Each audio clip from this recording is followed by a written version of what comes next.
1.5 tumbler தேங்காய் பூ போட்டாச்சு. இப்போ கொஞ்சம் நல்லா இதில் நெய்யிலே கொஞ்சம் கிண்டி விடணும், நல்லா வதங்கணும்.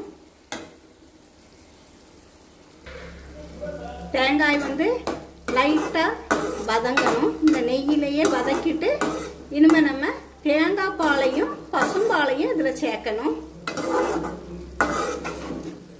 இன்றைய தகவலாக இன்னைக்கு நம்ம மிளகு பார்க்கோம்.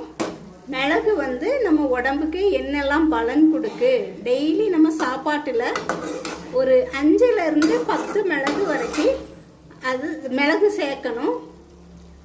அது நம்மளுக்கு நம்ம உடம்புக்கு என்னெல்லாம் பலன் கொடுக்கு அப்படின்ட்டு பார்க்க, மிளகு வந்து நம்மளுக்கு ஜீரண தன்மையை அதிகப்படுத்துது. அதே போல் வாயு பிரச்சனையையும் குணப்படுத்தும். நம்மளுக்கு தடுமம் இதெல்லாம் பிடிச்சிருக்கும் போது